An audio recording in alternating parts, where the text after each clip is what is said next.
Hello dear students, how is it going. मैं भूपिंदर सचिन कड़वा welcome करता हूं हमारा और आपका इस ब्यूटीफुल चैनल पर जो है सीजी फाउंडेशन। हमने क्या स्टार्ट किया था बेटा? हमने स्टार्ट किया था क्लास 10 का फिजिक्स का पोर्शन। और फिजिक्स में बेटा चैप्टर स्टार्ट किया था हमने लाइट रिफ्लेक्शन एंड रिफ्लेक्शन। तो आज हम स्टार्ट करने वाले हैं इस वीडियो का पार्ट 3। तो पार्ट 3 सर, पार्ट 2 और पार्ट 1 कहां है बेटा? ऑलरेडी अपलोडेड है। और मैंने आपको पहले बताया कि जो नोट्स करवा रहा हूं एनसीईआरटी को फुली कवर्ड कर रहा है। फुली कवर्ड करने का मतलब क्या है? जितने भी क्वेश्चन है सारे के सारे आपके एनसीईआरटी से कवर हो जाएंगे, राइट। चलिए आज बात करने वाले रिफ्लेक्शन के बारे में। तो सबसे पहले रिफ्लेक्शन क्या होता है? हमने रिफ्लेक्शन पढ़ा था कि that is the bouncing back of light. ठीक है, लाइट जाती है, मिरर से स्ट्राइक करती है और बाउंस बैक हो जाती है, that is called reflection. But ये रिफ्लेक्शन क्या होता है? अब ये दोनों टर्म अलग अलग है, रिफ्लेक्शन एंड रिफ्रैक्शन। चलिए कुछ फिनोमेना देखते हैं, ये फिनोमेना क्या क्या है इसको एक बार ऑब्जर्व करेंगे। There are two pictures. Now in दोनों पिक्चर्स में आपको क्या दिख रहा है? इन द पिक्चर 1, अगर पिक्चर 1 की बात करते हैं, so there is one pencil immersed in water. ठीक है, अब यहां पे देखते हैं कि जो वाटर में इमर्स है पेंसिल, तो ये वाला जो सरफेस है, ये वाला सरफेस है जहां पे आप कह सकते हैं बाउंड्री है, वाटर की बाउंड्री है। तो इधर बाउंड्री वाले पार्ट में ये क्या दिख रहा है आपको कि जो पेंसिल है वो थोड़ी सी बेंडिंग दिख रही है।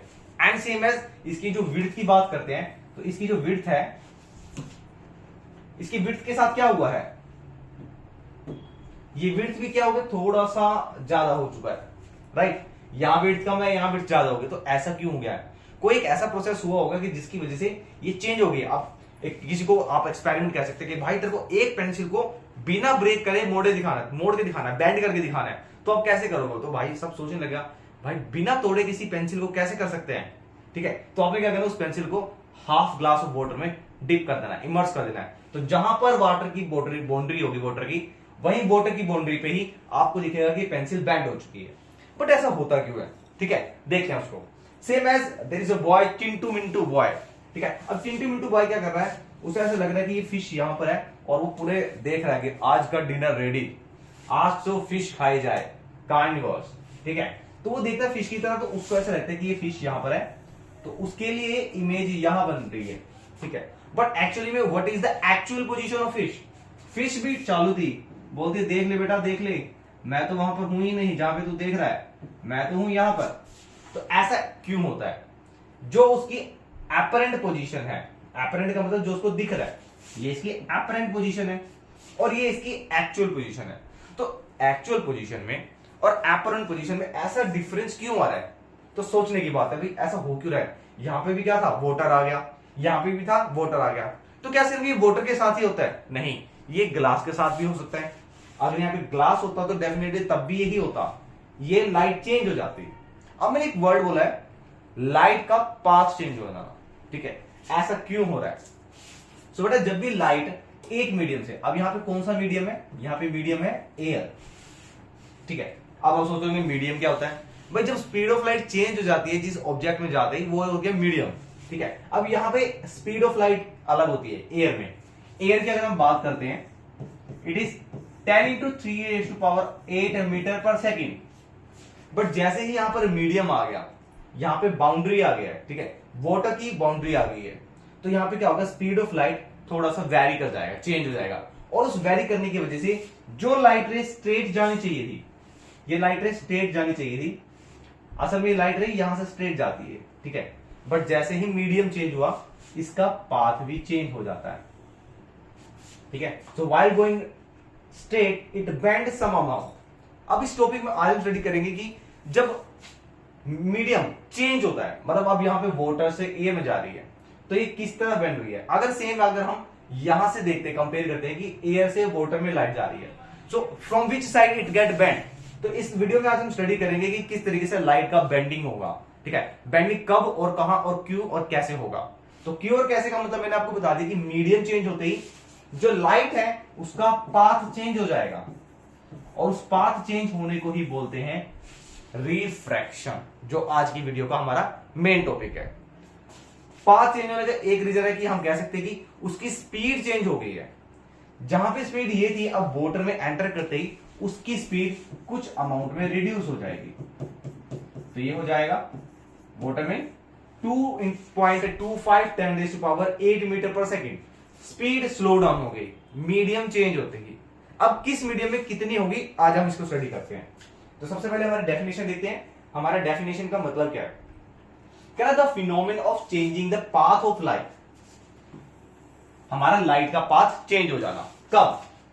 While going from one medium to another medium, जब लाइट रे एक मीडियम से दूसरे मीडियम में जाती है तो अपने पाथ को चेंज कर लेती है या अपने रास्ते को बदल लेती है। जैसे कि हम जब हम छोटे होते थे ना, तब हमारा टीचर अगर रास्ते में दिख जाता था ना, तो देखते भाई और टीचर आ गया, तो हम ऐसे चलते थे, कुछ ऐसे इधर से पतली गली से निकल जाते थे भिंडी बाजार में, ठीक है। बट ऐसा अब नहीं होता है। आप तो सब देखते हैं, सैल्यूट करते हैं, और सर कैसे हो है। अब टाइम चेंज हो गया, बट हमारे टाइम इतना खौफ होता था भाई कि टीचर दिख गया ना कि मार्केट में टीचर आ गया, एक तो हवा मच जाता था पूरा। भाई साहब आज मुझे मैथ वाले सर दिखे, मतलब पहले कभी देखा ही नहीं जैसे सर को, ऐसा होता था। और ऐसे करके निकल जाते थे पतली गली से। बट अब तो क्या होता है, हेलो करते आगे बच्चे, अरे कमाल है, बड़ा अजीब सा हो गया टाइम। तो ऐसे हो गया भाई, लाइट जब स्ट्रेट आ रही है, मीडियम चेंज होती थी, पतली गली थोड़ा सा बेंड हो जाएगी, ठीक है। इस प्रोसेस को बोलते हैं refraction. Thus refraction of light is the phenomenon of bending of light, यानी जो असली में जो रिफ्रैक्शन है वो क्या है? लाइट का बेंड होना। और वो लाइट बेंड कब हो रही है वो देखते हैं। लाइट का बेंड हो रही है जब मीडियम चेंज हो रहा है, समझिए बेटा, from its original path to entering into the another medium. मतलब क्या है? ये इसका ओरिजिनल पाथ था, बट जैसे ही मीडियम चेंज हुआ वो बेंड हो गई। चलिए, अब हमने स्टार्टिंग में हमने किया था लॉ ऑफ रिफ्लेक्शन, ठीक है। उसमें मैंने angle of incidence, angle of reflection study किया था, ठीक है। अच्छा, अब ये लाइट रे है इंसिडेंट रे, ठीक है। यहां पे थोड़ा सा मिस्टेक हो गया, इसको मैं करेक्ट करता हूं। ये इंसिडेंट रे है विच fall on the medium, layer of the medium, boundary of the medium. अभी हमारा होगा बेटा एंगल आई, जिसे हम बोलते हैं angle of incidence, right. Same as ये लाइट रे जब मीडियम को चेंज करेगी तो कुछ बेंड हो जाएगी, ठीक है। ये हमारा होता है बेटा R angle, that is angle of, अब यहां पे एंगल ऑफ रिफ्लेक्शन नहीं है, ये एंगल ऑफ रिफ्रैक्शन है, इस चीज का ध्यान रखना। कहां जा रहा है? चलो, ये एंगल ऑफ रिफ्रैक्शन है। और ये कौन सी रे है? ये हमारी रिफ्रैक्टेड रे, यहां लिख देते हैं, ये हमारी रिफ्रैक्टेड रे। अच्छा, रिफ्लेक्शन में और रिफ्रैक्शन में पजल मत हो ना भाई। रिफ्लेक्शन में बाउंस बैक होती है और रिफ्रैक्शन में बेंडिंग होती है, तो ये बेंडिंग वाली लाइट आ रही है, समझ गए। अब ये स्टडी करते हैं कि किस तरह और कैसे बेंड होगी। चलिए बात करते हैं पहले वेलोसिटी फैक्टर के बारे में। Velocity of light concept for the refractive index of an optical medium. Medium के बारे में मैंने आपको बताया था, मीडियम का मतलब है एक अनदर ऑब्जेक्ट जब लाइट की स्पीड को चेंज कर दे जो, ठीक है। तो a transparent substance in which light travel is called an optical medium, जिसमें से लाइट ट्रेवल करती है with different speed. Different speed कैसे सर?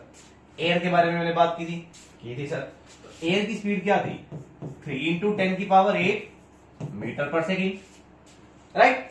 वाटर की बात करते हैं तो वाटर में थोड़ा सा रिड्यूस हो जाएगा speed, now it becomes this much, ठीक है। अब वाटर से जब ग्लास की बात करते हैं, कंपेयर करते हैं, तो ग्लास में स्पीड ऑफ लाइट थोड़ा सा और कम हो जाएगा, यानी इसकी वेलोसिटी और कम हो जाएगी। इट बिकम्स 2 × 10⁸ मीटर पर सेकेंड। अभी स्पीड कम क्यों हो रही है, ठीक है, इसका रीजन क्या है?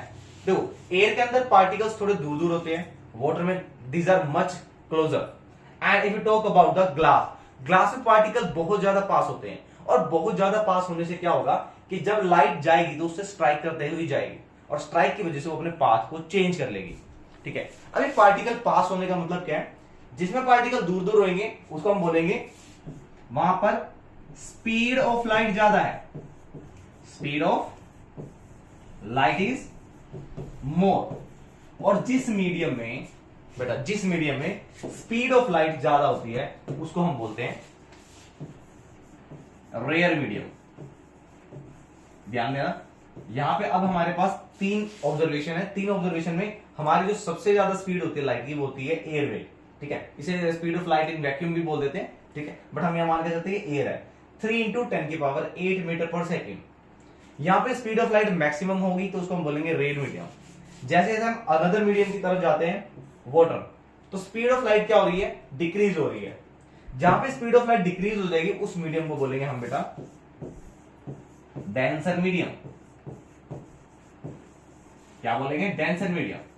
अच्छा देखते हैं इन दोनों में से रेयरस्ट मीडियम कौन सा है, रेयर, सबसे रेयर, जिसमें स्पीड ऑफ लाइट मैक्सिमम होगी वो रेयर मीडियम होगा, उससे ज्यादा डेंसर ये होगा, एंड सबसे ज्यादा डेंसर होगा जहां पे स्पीड ऑफ लाइट सबसे कम होगी। तो हमारे इन तीन ऑब्जर्वेशन में सबसे ज्यादा डेंसर कौन है, ग्लास है। इतनी बात समझ आई, ये चीज इंपॉर्टेंट है क्योंकि ये हम नेक्स्ट टॉपिक में यूज करने वाले हैं। चलिए अच्छा, यहां से एक वर्ड आता है रिफ्रैक्टिव इंडेक्स, इंपॉर्टेंट है, न्यूमेरिकल बनता है यहां से, डायरेक्ट क्वेश्चन भी आ जाता है यहां से। तो ऑब्सोल्यूट रिफ्रैक्टिव इंडेक्स का मतलब क्या है, अच्छा ये वर्ड लिखा है ऑब्सोल्यूट, ऑब्सोल्यूट का मतलब जब भी वर्ड आ रहा है तो हम कंपेयर करेंगे वैक्यूम के साथ। Absolute refractive index of a medium is defined as ratio of speed of light in vacuum, यानी वैक्यूम में कितनी स्पीड है, to the speed of light in medium. इसका मतलब क्या है, कह रहे जब हम बोलते हैं ना ऑब्सोल्यूट रिफ्रैक्टिव इंडेक्स, तो हम कंपेयर करते हैं लाइट की स्पीड कहां कहां पर, वैक्यूम में एंड मीडियम में। अब कुछ बच्चे कहते हैं सर वैक्यूम क्या होता है, मतलब ये बेटा एक एम्प्टी स्पेस जहां से हमने एयर को एक्सपेल कर दिया, आउट कर दिया है, वो स्पेस होता है वैक्यूम। ठीक है, बचपन में हमने सुना था कि 8th क्लास में होगा प्रेशर टॉपिक था, तो उसमें कुछ ऐसा एक टॉपिक था एनसीईआरटी में कि दो सेमी बाउल थे, मेटालिक बाउल थे, और दोनों साइड पर होर्सेज लगा दिया है और उसमें से एयर को एक्सपेल कर दिया, आउट कर दिया है, तो वो बेटा वो जो हेमिस्फीयर वो चिपक जाते हैं। ठीक है, जितने मर्जी होर्स लगा रहे हो वो खींचता नहीं है क्योंकि उनके बीच में वैक्यूम है, एम्प्टी स्पेस है, एयर नहीं है। ठीक है, तो वैक्यूम वो बात कर रहे हैं वैक्यूम का। तो speed of light in vacuum with speed of light in medium. अब इसको मैथमेटिकली कैसे लिखेंगे, मैथमेटिकली लिखने के लिए eta is equal to speed of light on vacuum को बोलेंगे बेटा C, and speed of light in medium को बोलेंगे वी। तो हमारा फॉर्मूला हो गया N is equal to C by V. अच्छा +1 और +2 में जाएंगे या कुछ अदर बुक्स की बात करें तो यहाँ पे रिफ्रैक्टिव इंडेक्स को कुछ इस नोटेशन से दिया है म्यू से, तो कोई गलत नहीं है भाई। +1 +2 में जब आप जाओगे +2 में तो यही साइड हो जाता है, बट अभी आप इसे एन ही मान के चलना, ठीक है ना, एन ही चलेगा, एन भी करेक्ट है। चलो अब एग्जांपल ले लेते हैं कि रिफ्रैक्टिव इंडेक्स का। अब मैं बात करता हूं रिफ्रैक्टिव इंडेक्स ऑफ ग्लास, तो उसको हम राइट कैसे करेंगे, रिफ्रैक्टिव इंडेक्स। अच्छा देखो एब्सोल्यूट रिफ्रैक्टिव इंडेक्स की जब हमने बात की थी तो हमने डेफिनेशन क्या बताई है कि किसी भी लाइट की स्पीड वैक्यूम में विद लाइट की स्पीड इन मीडियम में। ठीक है, अब हमारे पास यहां पर मीडियम है ग्लास, तो हम इसको कैसे राइट करेंगे, speed of light in vacuum with the speed of light in glass। समझ गए। अच्छा इसका नोटेशन कैसे रहेगा, इसको हम राइट करेंगे ऐसे, अगर वो बोलता है speed of light in vacuum and speed of light in glass, ये हमारा होगा एन, ये हमारा सी एंड वी। हमारे सी की वैल्यू हमेशा फिक्स रहेगी, स्पीड ऑफ लाइट 3 × 10⁸ मीटर पर सेकेंड, और ये हमारा रहेगा वी ग्लास की जस्ट अभी हमने करी थी, इट इज 2 × 10⁸ मीटर पर सेकेंड। अब यूनिट से यूनिट कैंसिल हो गया, 10⁸ से 10⁸ कैंसिल हो गया, तो हमारा जो स्पीड ऑफ रिफ्रैक्टिव इंडेक्स आ गया हमारे पास किसके लिए बेटा, ग्लास के लिए, वो रहेगा 3/2। याद रखना ये यूनिटलेस है, यानी कोई भी यूनिट नहीं है, नो यूनिट।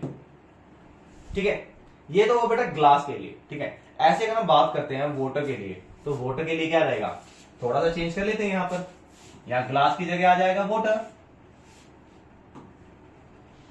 अब वाटर का निकाल लेते हैं तो यहां पे भी स्पीड चेंज हो जाएगी, वाटर की स्पीड आ जाएगी, तो 2 की जगह आ जाएगा हमारे पास 2.25। सोल्व कर लीजिए इसको, सोल्व करके क्या आएगा, ये कैंसिल हो जाएगा, ये बन जाएगा 300 डिवाइडेड बाय 225, 12/9, 4/3। ये हमारा आ जाएगा ग्लास के लिए, ये हमारा है एयर, ये ग्लास के लिए है। इसको थोड़ा अलग नोटेशन से दिखाते हैं हम, ये वैल्यू हमारी रहेगी refractive index for the glass, ये ग्लास के लिए रहेगा, और हमने अभी निकाला है वाटर के लिए, तो वाटर के लिए क्या रहेगा, वाटर के लिए रहेगा n इज इक्वल टू 4/3। अच्छा दोनों में कभी भी यूनिट नहीं आ रही, तो इसका मतलब है कि हमारा जो रिफ्रैक्टिव इंडेक्स है वो यूनिटलेस होता है, उसकी कोई यूनिट नहीं होती है। इतनी बात समझ में आई आपको, बढ़िया, बहुत बढ़िया। अच्छा ये याद रखना, speed of light in water, speed of light in glass and A refractive index for both, दोनों का रिफ्रैक्टिव इंडेक्स याद रखना, क्वेश्चन में आता है आपका, ठीक है ना। अच्छा नोट आ गया भाई, नोट कौन सा नोट सर, 2000 का, 1000 का, मोदी सरकार है कुछ भी कर सकती है, कभी 50 का नोट बंद कर सकती है, कभी 2000 का कर सकती है, कभी 1000 का, ठीक है कुछ भी कर सकती है। 1000 का नया नोट तो आया ही नहीं है भाई, ये क्या बात कर रहे हो भाई, लेकिन पता नहीं है कभी भी डाल सकती है, कुछ भी कर सकती है। चलो रिफ्रैक्टिव इंडेक्स का नोटिस देखते हैं, अभी नोट में क्या आया, कह रहा refractive index is a characteristics property of medium, ये मीडियम की ही एक प्रॉपर्टी है। इससे क्या पता लगता है, whose value depends on nature of material of medium, यानी उससे क्या पता लगता है, depends upon the nature of material, वो मटेरियल का नेचर कैसा है उसका वो पता लगता है, and the colour and wavelength of light, मतलब डिफरेंट मीडियम में जो लाइट रहेगी, जो वेवलेंथ है वो चेंज हो जाएगी, ठीक है ना।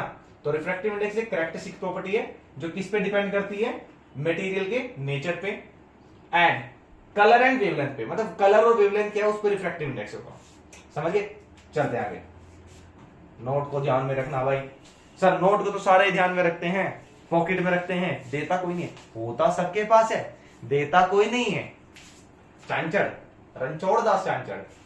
चलो अब बात करते हैं रिलेटिव रिफ्रैक्टिव इंडेक्स के बारे में। सर अभी तो किया था बेटा वो एब्सोल्यूट रिफ्रैक्टिव इंडेक्स था, हम बात कर रहे हैं relative refractive index. Sir relative की याद मत दिलाओ, बहुत कुछ खा के जाते हैं, 50 रुपए नहीं देके जाते, बहुत गंदी बात है, ऐसे रिलेटिव किसी को ना मिले, स्पेशली मुझे तो नहीं। एक मेरा नेफ्यू है, वो क्या जब भी आता है ना गेस्ट वो खुद ही पूछ लेता है, आप जा रहे हो तो मुझे पैसे तो दे के ही जाओगे ना, तो ऐसे वो वाले रिलेटिव नहीं है, ये वो वाला रिलेटिव है जिसमें हम कंपेयर कर रहे हैं। कंपेयर का मतलब अब यार पड़ोसी का क्या काम होता है, वो हमेशा आपके अंदर बुराई देखते हैं, पड़ोसी का, शर्मा जी का बेटा क्या कर रहा है, शर्मा जी सारा दिन शर्मा, कंपेयर कर रहे हैं, ठीक है। तो यहां पे भी हम कंपेयर कर रहे हैं किसको, रिफ्रैक्टिव इंडेक्स को कंपेयर कर रहे हैं, तो उसका नाम पड़ गया relative refractive index. Symbol same रहेगा, डेफिनेशन में थोड़ा सा चेंज आ गया। कह रहा है light passes through one medium to another medium, then the refractive index of medium 2 with respect to medium 1 is called relative refractive index। जब एक मीडियम से दूसरे मीडियम में लाइट जा रही है, ठीक है, एक मीडियम से दूसरे मीडियम में लाइट जा रही है, तब जब हम उसको कंपेयर करते हैं सेकेंड मीडियम को फर्स्ट के कंपैरिजन में, तब उसे बोलते हैं रिलेटिव रिफ्रैक्टिव इंडेक्स। सर पिछले में भी तो यही किया था, अरे भाई उसमें हमने किया था सिर्फ speed of light in vacuum with the speed of light in medium, वहां पे हम एक मीडियम की हमेशा कंपेयर कर रहे हैं वैक्यूम के साथ। यहां पे ऐसा नहीं है, यहां पे हम दोनों मीडियम की कंपेयर कर सकते हैं, हम ग्लास की वाटर के साथ कंपेयर कर सकते हैं, वाटर की डायमंड के साथ कंपेयर कर सकते हैं, बट यहां पे हम सिर्फ किसके साथ कंपेयर कर रहे थे, वैक्यूम में, एब्सोल्यूट में। याद करना है एब्सोल्यूट में ओ आ रहा है तो ओ से आ लेना एयर। सर ओ से एयर कैसे होगा, अरे कर लो यार, कोई तुक्का बनाना ही होता है सिर्फ याद करने का। चलिए अच्छा रिफ्रैक्टिव इंडेक्स को लिखते कैसे हैं, अगर हम बोल रहे हैं कि 2 का टेबल नहीं करना है, refractive index of 2 with respect to 1,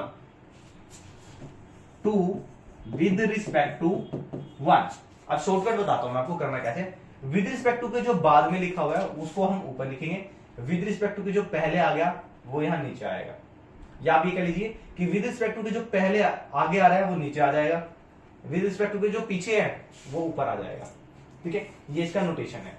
अच्छा यहाँ पे 2 नीचे है तो यहाँ पे 2 की वैल्यू हम ऊपर लिखेंगे, और यहाँ पे 1 ऊपर है तो इसकी वैल्यू यहाँ नीचे लिखेंगे।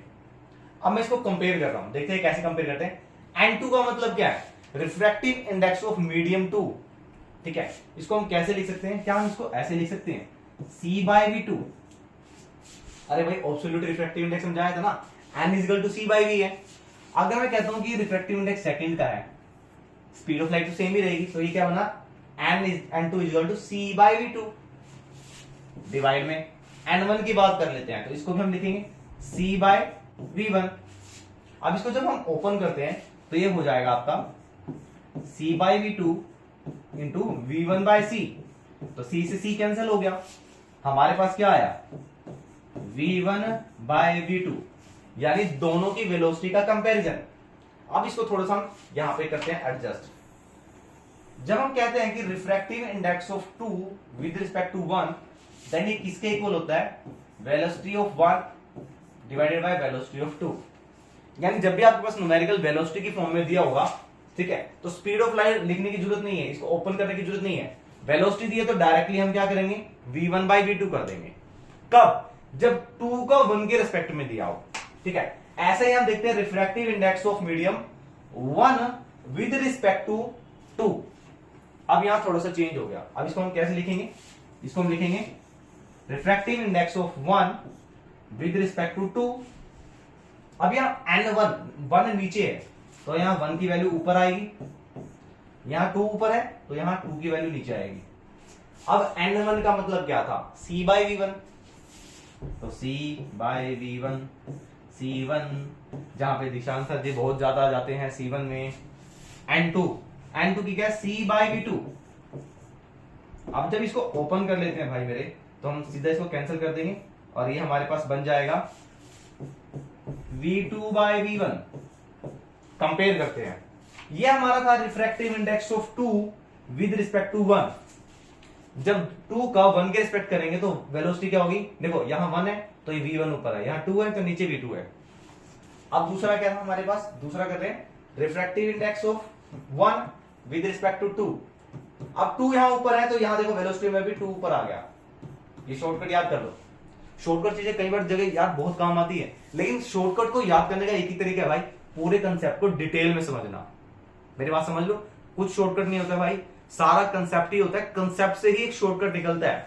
अब यहां से क्वेश्चन मैंने आपको क्या बता दिया, कोई न्यूमेरिकल अगर आपका आ गया कि find the refractive index of 1 with respect to refractive index of 2, तो इतना बेटा समझ आ गया होगा रिफ्रैक्टिव इंडेक्स 1 का 2 के कंपैरिजन में और 2 का 1 के कंपैरिजन में। चलो थोड़ा लाइट का प्रॉब्लम चल रहा है भाई, चलता रहता है थोड़ा बहुत, ठीक है, बट कंटेंट में कमी कोई नहीं आएगी, कंटेंट आपको 1 नंबर का जबरदस्त मिलेगा।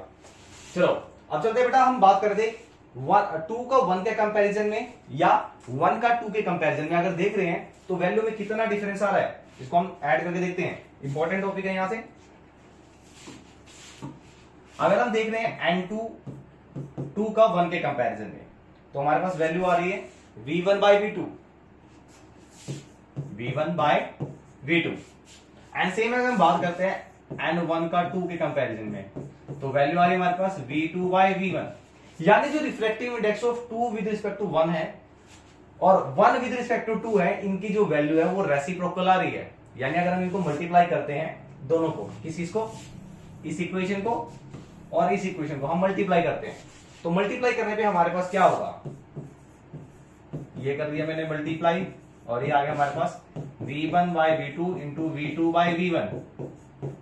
तो ये बेटा कैंसिल होके वो हमारा कैंसिल आउट हो गया, ये हो गया 1, ठीक है। तो हम कह सकते हैं कि refractive index of 2 with respect to 1 is equal to, इसको मैं उधर ले जाता हूं डिवाइड में, refractive index of 1 with respect to का रेसिप्रोकल है। रिपीटिंग अगेन, इस वैल्यू को अगर हम नीचे ले जाते हैं तो सारा कैंसिल आउट हो गया, यानी 2 का रिफ्रैक्टिव इंडेक्स 1 के कंपैरिजन में अगर देखते हैं वो किसका होगा, reciprocal of 1 with respect to 2। यही हमारा नेक्स्ट टॉपिक था बेटा, जब इनको मल्टीप्लाई कर लेंगे तो मल्टीप्लाई करने पे refractive index of 2 with respect to 1 अगर देखते हैं, ये 1 बाय रेसिप्रोकल होगा बेटा, यानी 1 विद रिस्पेक्ट टू 2। ये इंपॉर्टेंट है आपका, तो जब भी 2 का कंपैरिजन पूछ लेता है आपको, तो 2 के कंपैरिजन में आपको रेसिप्रोकल वैल्यू रखनी है। 2 का 1 का कंपैरिजन करते हैं, वो रेसिप्रोकल होगा 1 refractive index with respect to 2। चलिए बेहतरीन। अच्छा एग्जांपल है refractive index of glass with respect to air, इसको लिखते हैं कुछ इस तरीके से, ये हमारी नोटेशन रहेगी रिफ्रैक्टिव इंडेक्स की। ग्लास का विद रिस्पेक्ट टू एयर दिया है 3/2। अगर मैं कहता हूं इसका हमें एयर का विद रिस्पेक्ट टू ग्लास निकालना है, तो क्या होगा, एयर का विद रिस्पेक्ट टू ग्लास, तो जस्ट अभी बताया 2 का अगर 1 के कंपैरिजन में देख रहे हैं तो इसका उल्टा कैसे होगा, रेसिप्रोकल वैल्यू, तो इसका भी रेसिप्रोकल कर दो, ये आंसर आ गया हमारा 2/3। सेम ऐसे अगर हम देखते हैं refractive index of water with respect to air, ये हमारा रहेगा 4/3, और refractive index of air with respect to water पूछेगा तो इसका रिवर्स कर दो, रेसिप्रोकल कर दो, 3/4। समझ गए, बहुत बेहतरीन सर, मजा आ गया, मजा आ गया, बिंदास। चलो अब देखते हैं नेक्स्ट टॉपिक, हमारा स्लाइड हमारी चल रही है बढ़िया। अब देखते हैं नेक्स्ट टॉपिक क्या है हमारा बेटा, नेक्स्ट टॉपिक है कि कोज ऑफ रिफ्रैक्शन। हम बार बार रिफ्रैक्शन स्टडी कर रहे हैं कि रिफ्रैक्शन के साथ बेंडिंग हो रहा है, लाइट एक मीडियम में से जा रहा है दूसरे में जा रहा है, दूसरे में जाते ही वो बेंड हो जाता है, तो उसका रीजन क्या है, ऐसा क्या रीजन है। स्टार्टिंग से मैं यही बोल रहा हूं कि इसका बेसिक कोज क्या है, रीजन क्या है, तो it is change in the speed of light. जब एक मीडियम से दूसरे मीडियम में लाइट जा रही है तो उसकी स्पीड चेंज हो रही है, स्पीड ईदर इंक्रीजिंग और डिक्रीजिंग, ठीक है, या तो इंक्रीज होगी या डिक्रीज होगी, और इंक्रीज और डिक्रीज के बेस पे ही वो बैंड कर जाएगी, ठीक है। अब देखते हैं एग्जांपल। कह रहे एक रे ऑफ लाइट है travelling in air enter into the glass, यानी हम कह सकते हैं एयर से ग्लास में एंटर कर रही है। अच्छा, मैंने आपको स्टार्टिंग में बताया था एयर जो है वो रेयर मीडियम है, ग्लास जो है वो डेंसर मीडियम है, पार्टिकल पास पास है, टकराती हुई जाएगी तो बेंड हो जाएगी। तो इस केस में क्या होगा, स्पीड ऑफ लाइट डिक्रीज हो जाएगी। अरे भाई सिंपल सी बात है, अगर पूरा ग्राउंड है, भाग रहे हो पूरा 40 किलोमीटर पर आवर स्पीड से, ठीक है, और वही उस ग्राउंड में मेला लगा हुआ है, पूरा फेयर लगा हुआ है, और number of peoples are there, hostel buster है, देन 40 किलोमीटर की स्पीड से भाग के दिखाओ भाई मेरे, फिर मानूंगा। फिर तो एक को कोनी लगेगी, एक को दूसरी कोनी, एक को मुक्का लगेगा, है ना, तो वहां पे स्पीड कम हो जाएगी। तो ये ग्लास में स्पीड कम हो जाएगी पार्टिकल की वजह से, क्योंकि वो डेंसर है, ठीक है। सेम ऐसे हम बात करते हैं, एक रे ऑफ लाइट है travelling in glass enter into the air, यानी इसका रिवर्स बात कर लेते हैं। ग्लास में पार्टिकल था तो स्पीड कम थी, जैसी एयर में गई भाई सब खुला स्पेस, अब मेला खत्म, सिर्फ झूले पड़े हुए हैं, स्विंग्स पड़े हुए हैं, पब्लिक नहीं है, फिर तो भाग सकते हो ना, उस टाइम पर स्पीड इंक्रीज हो जाएगी। तो ऐसे ही जब डेंसर से रेयर में यानी ग्लास से एयर में जाएंगे तो स्पीड इंक्रीज हो जाएगी। समझ गए मेरे भाई, बढ़िया। चलो अब इंपॉर्टेंट क्वेश्चन, जैसा हमने किया था लो ऑफ रिफ्लेक्शन, यहां से एक और आ गया लो ऑफ रिफ्रैक्शन, स्नेल्स लॉ बोलते हैं इसे, इंपॉर्टेंट है, प्रीवियस ईयर क्वेश्चन में आ जाएगा आपका। Snell's law important and very very important with P Y Qs, ठीक है, प्रीवियस ईयर क्वेश्चन में मिल जाएगा आपको। चलो क्या कहता है फर्स्ट लॉ, कहता है when light goes from one medium to another medium the frequency of light does not change. Frequency का मतलब है ये फ्रीक्वेंसी चेंज नहीं होगी, however the velocity of light and the wavelength of light change. भाई आज ये कैरेक्टरिस्टिक्स के नोट में बताया था मैंने आपको वेवलेंथ के बारे में, ठीक है। वेवलेंथ का मतलब डायरेक्टली अगर बात करते हैं, वेवलेंथ हमारा रेलेवेंट होता है कलर से, किस कलर की लाइट है, ठीक है, या अगर हम बोलते हैं किस कलर की लाइट है तो उसकी वेवलेंथ क्या है, समझ गए। तो कहता है कि फर्स्ट लॉ कहता है कि जब लाइट एक मीडियम से दूसरे मीडियम में जाती है तो क्या चीज नहीं चेंज होती, उसकी फ्रीक्वेंसी चेंज नहीं होती है, ठीक है, frequency remain the same, but क्या चीज चेंज होगी, अभी हम पीछे पिछली स्लाइड में करके आए हैं, उसकी वेलोसिटी चेंज हो जाएगी डिपेंडिंग अपॉन द मीडियम, किस टाइप का मीडियम है वो। जैसे हमने बात की थी अभी ग्लास की, तो ग्लास में एंटर करते ही लाइट की स्पीड स्लो हो जाएगी, और ग्लास से जब एयर में जा रही है तो स्पीड इंक्रीज हो जाएगी, ठीक है ना।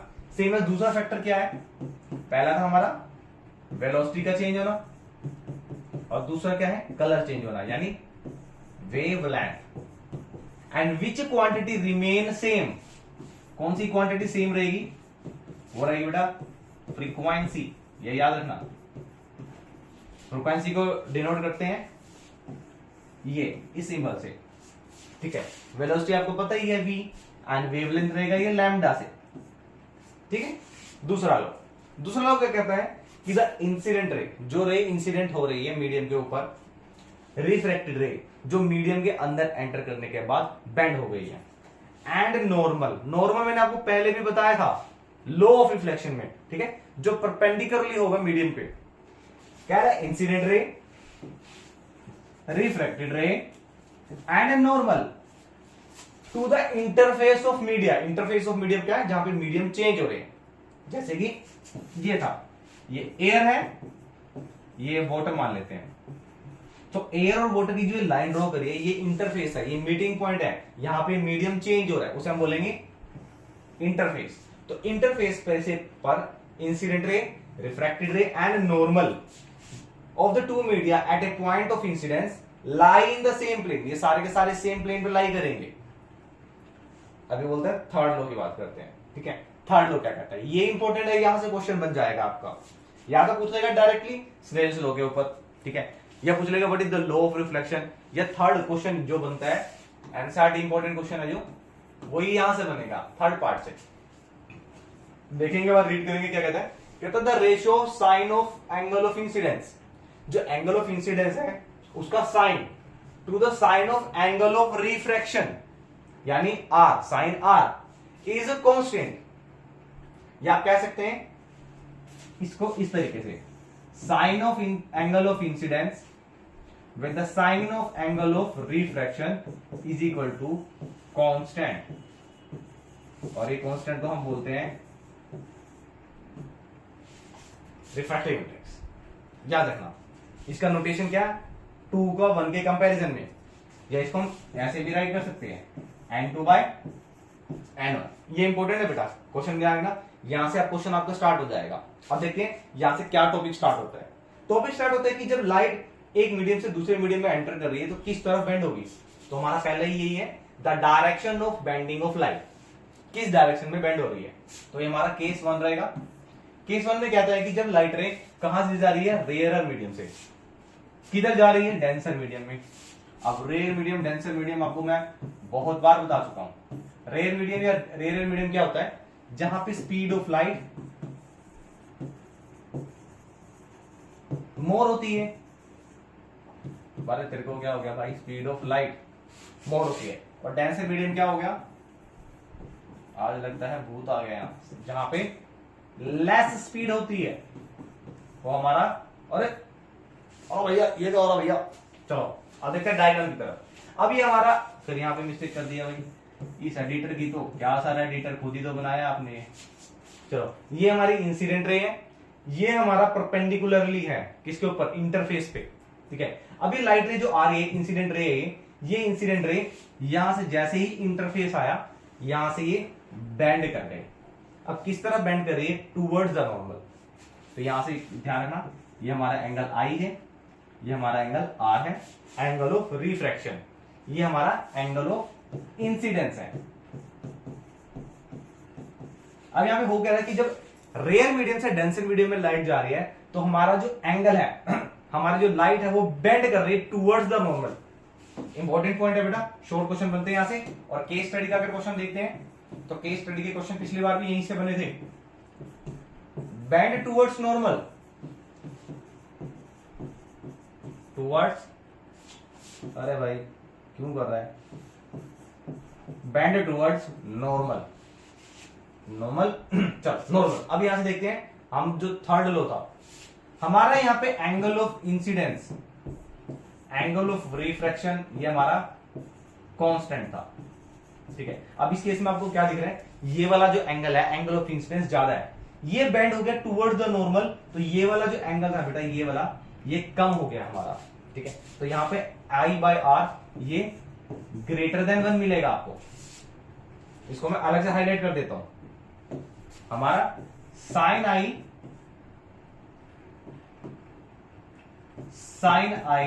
Bye sine R greater than 1 है। ये ग्रेटर देन 1 क्यों है, क्योंकि हमारा जो एंगल ऑफ इंसिडेंस है यानी sine of I sine of R से ग्रेटर है। अच्छा साइन से साइन कैंसिल हो जाए तो हमारा यहां से कंफर्म हो गया कि हमारा जो एंगल ऑफ इंसिडेंस है वो ग्रेटर है रिफ्रैक्शन से।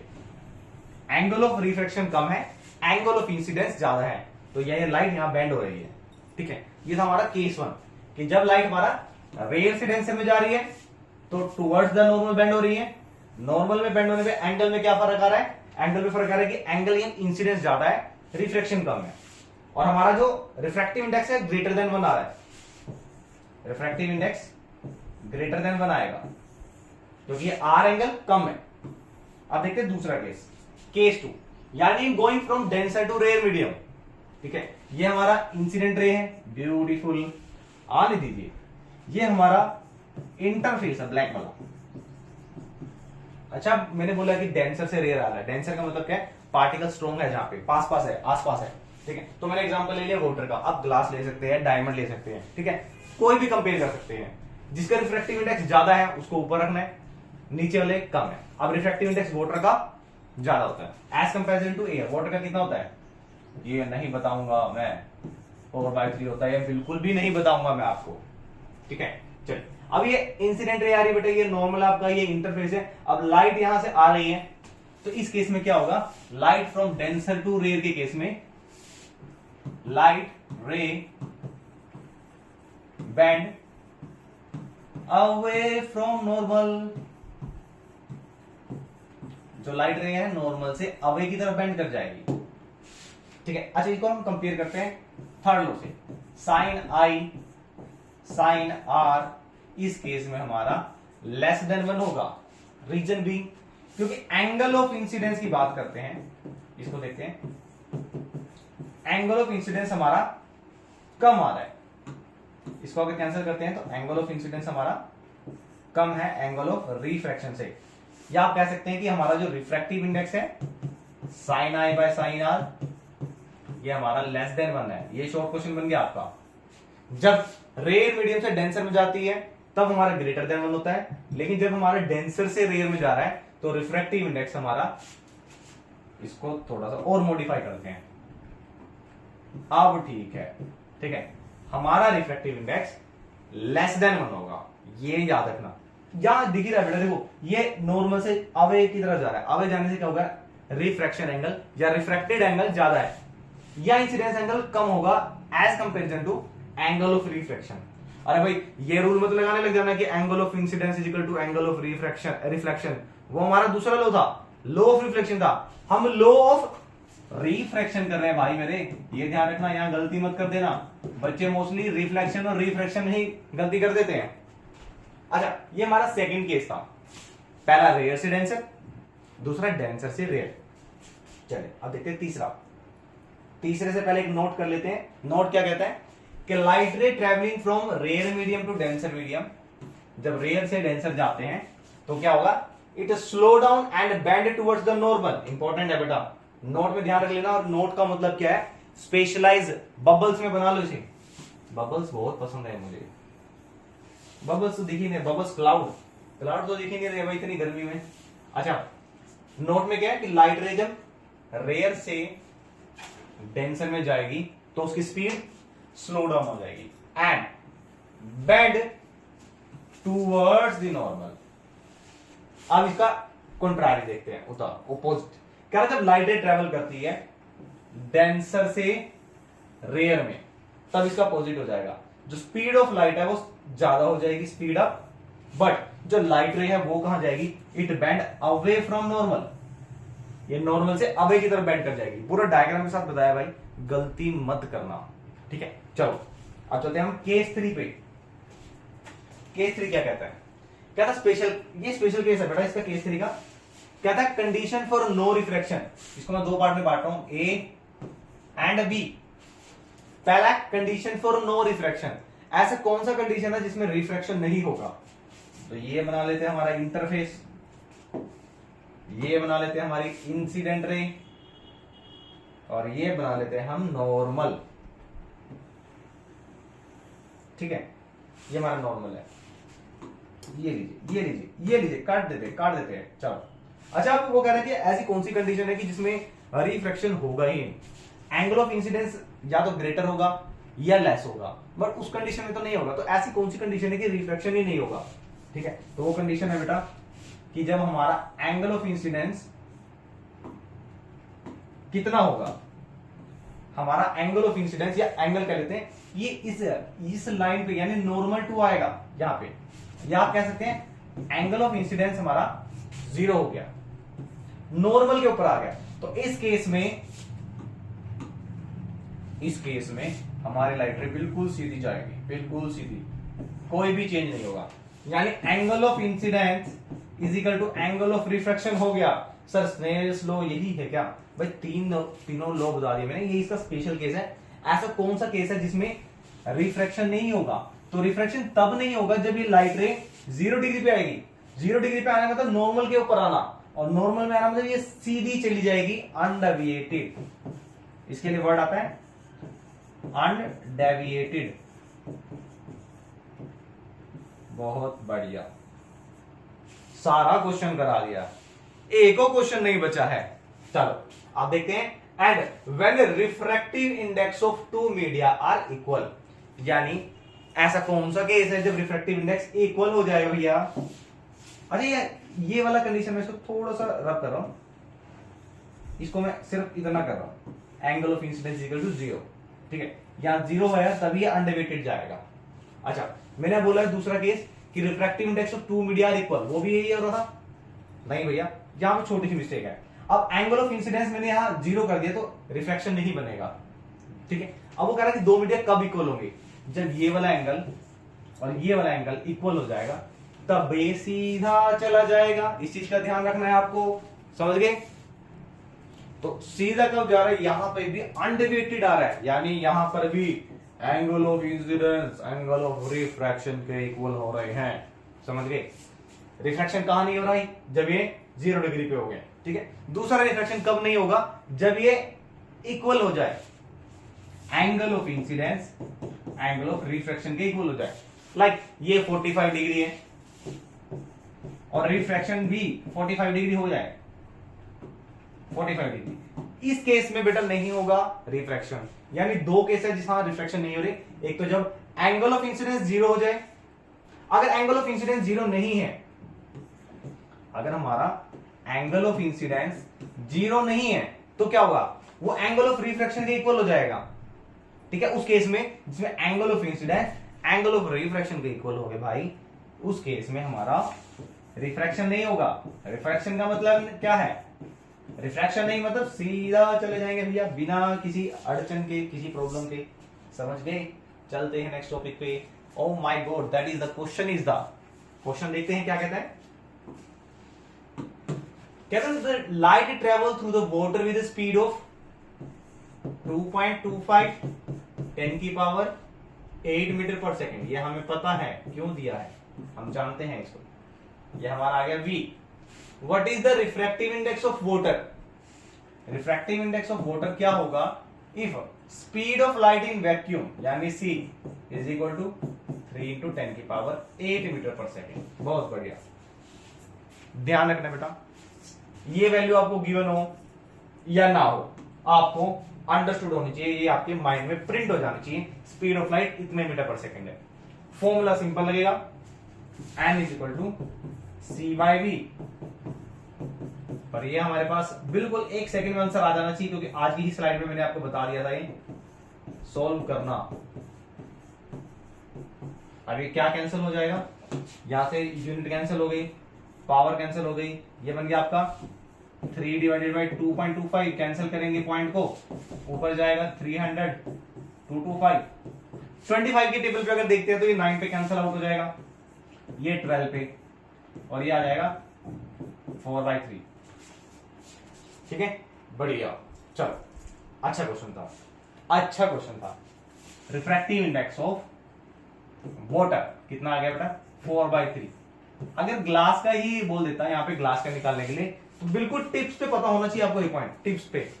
ये आपका ग्लास के लिए था और वाटर के लिए। ग्लास के लिए कितना रहेगा? ये रहेगा बेटा 3/2। चलिए, कैसे रहा था? अरे भाई ग्लास का रहता है 2 और एयर का रहेगा 3, ठीक है ना, बताया मैंने आपको आज की स्लाइड में। दूसरा न्यूमेरिकल देखते हैं, इंपॉर्टेंट है। अच्छा, इस चैप्टर में हमारे पास न्यूमेरिकल बहुत सारे बेटा, ठीक है, तो कोशिश करेंगे कि वीडियो को साथ साथ देखना है। वीडियो डेफिनेटली अच्छी लगेगी ही, नहीं लगी तो क्या करेंगे भाई? नहीं लगी तो नहीं लगी। अच्छा, अच्छी इस वीडियो को चाहिए तो हमारा टेलीग्राम चैनल आप ज्वाइन कर सकते हैं। टेलीग्राम चैनल रहेगा आपका सीजी फाउंडेशन के नाम से, सीजी फाउंडेशन। यहाँ पे आपको मिलेगा क्या क्या फायदा है? यहाँ पे आपको मिलेंगे कलरफुल नोट्स, प्रिंटेड नोट्स, बढ़िया बढ़िया वर्कशीट। तो ये ज्वाइन कर लेना भाई मेरे। आप क्वेश्चन देखते हैं, आप वीडियो को लाइक और शेयर तो बनता भाई, इतनी बढ़िया स्लाइड बनाई है, इतना तो बनता ही है बॉस। चलो, रिफ्रैक्टिव इंडेक्स ऑफ ग्लास, ये आ गया हमारे पास। Refractive index of glass 1.6 and that of refractive index of diamond, ये आ गया डायमंड, इट इज 2.4। अच्छा, ये यूनिट लेस से ध्यान रखना, यूनिट लेस क्यों? क्योंकि यूनिट कैंसिल हो जाती है। चलो, अच्छा, ये ग्लास का है, तो ग्लास का जब भी हम देखते हैं ना खाली कि रिफ्रैक्टिव इंडेक्स का मतलब ही यही है कि इसका कंपेयर कर रहे हैं एज कंपैरिजन टू एयर, तो हम इसको नोटेशन में ऐसे रखेंगे। 3 मार्क्स का डायरेक्ट क्वेश्चन आता था पहले।